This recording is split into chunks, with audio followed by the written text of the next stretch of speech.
వందనాలు తెలియజేసుకుంటున్నాము.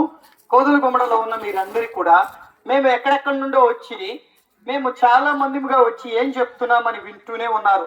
మీరు చాలా మంచి వాళ్ళు వింటున్నారు.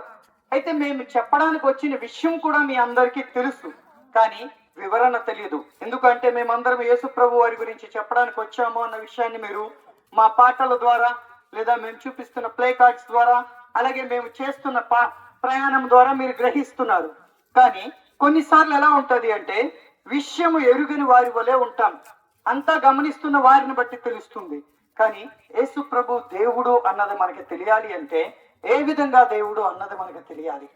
ఆయన చేసిన మొదటి సృష్టి ఏంటి అంటే నీవు నేను ఈ లోకంలో ఉన్నవన్నీ అనుభవించడానికి మొక్కలతో పాటు అన్నిటినీ ఆయన సృష్టించి మనకి ఇచ్చాడు. ఒక్క సెకండ్ ఎవరైనా గాలి ఆగిపోతే బ్రతకగలమా? బ్రతకలేము.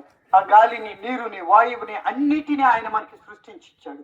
ఇచ్చిన తరువాత 6వ దినాన్న మనకు ఒకటి సృష్టించాడు. ఏంటి అంటే మనిషిని. ఆ మనిషి ఆయన రూపంలోనే ఆయన సృష్టించాడు తప్ప వేరు రూపంలో కానే కాదు. నీవు నేను ఆయన రూపంలో ఉన్నాము, కానీ ఆయనతో సంబంధాన్ని పాపము చేసి కోల్పోయాం. పాపం అంటే ఏంటి? ఈ రోజుల్లో మనం చేస్తున్న ప్రతిదీ పాపమే. చీకటి క్రియల్లో ఉంటున్న ప్రతిదీ, అబద్ధం ఆడితే పాపం, దొంగతనం చేస్తే పాపం, తప్పుడు చూపులు చూసినా, తప్పుడు పనులు చేసినా అవన్నీ పాపమే. మనందరిలో కూడా రకరకాలైన చెడు వ్యసనాలు ఉన్నాయి. వాటన్నిటి నుండి విడిపించగలిగిన సమర్థుడు ఏకైక దేవుడు, నిన్ను నన్ను సృష్టించిన వాడు. పరిశుద్ధతతో ఉన్న ఆయన, పరిశుద్ధుడైన ఆయన నిన్ను నన్ను కోరుకునేది ఏంటి అంటే పరిశుద్ధంగా ఉండమని. ఆయన ఈ భూలోకంలోనికి వచ్చి మన పాపాల నుండి మనల్ని విడిపించి తిరిగి ఆయన రూపంలోనికి తేవడానికి కలువరి శిలువలో ఆయన యాగమయ్యాడు. యాగమైన ఆయన ఏమన్నాడు అంటే ఏవేవో ఇచ్చి తిరిగి మన పాపాలను ఆయన తీసుకుంటాననలేదు. ఒక మాట అన్నాడు, ఏమీ లేదు, అందరూ పాపము చేసి దేవుడు అనుగ్రహించు మహిమను పొందలేక పోవుచున్నారు. దేవునికి మహిమ ఉంది, దేవునికి ఘనత ఉంది. అవి మనం పొందలేకపోవడానికి కారణం ఏంటి అంటే మనం చేసే పాపమే.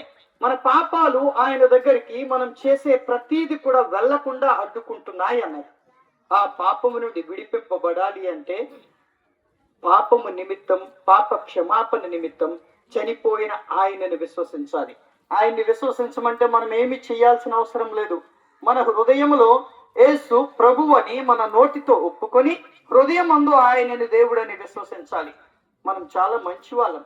ఎంత మంచి వాళ్ళం అంటే నోటితో ఒప్పుకుంటాం, కానీ చాలా సార్లు పాపాన్ని విడిచిపెట్టడానికి ఇష్టపడం. కానీ దేవుడు చెప్తున్నాడు దానిని విడిచిపెట్టి దేవుణ్ణి పట్టుకోమని చెప్తున్నాడు.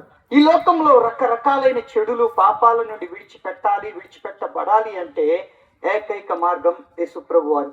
ఒక పాపిగా చనిపోయావు అనుకోండి, అందరికీ తెలిసిందే. 2 మార్గాలు ఉన్నాయి. పాపం చేసి చనిపోతే నరకానికి వెళ్తాం, పుణ్యం చేసి చనిపోతే పరలోకానికి వెళ్తాం, లేదా మోక్షానికి వెళ్తాం. ఆయన చెప్తున్నాడు నేనే మార్గము, సత్యము, జీవము. ఆయన ద్వారా తప్ప ఎవ్వరు కూడా పరలోక రాజ్యానికి వెళ్ళడానికి దారి లేనే లేదు.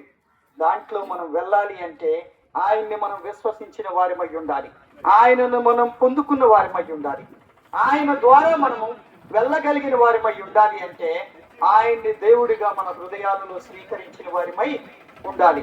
మనం తెలియని విషయాలు దగ్గరలో ఉన్న స్థానిక సంఘానికి వెళ్ళి మీరు తెలుసుకోవచ్చు. సేవకులను అడిగితే వాళ్ళు వివరంగా తెలియజేస్తారు. దాని ద్వారా యేసు ప్రభు వారి లోకంలోకి వచ్చి నా పాపాల కోసం మరణించారా లేదా అన్నది మీరు వివరంగా తెలుసుకోవచ్చు. దేవుడి మాటలు మన వినికిడిలో దీవించును గాక.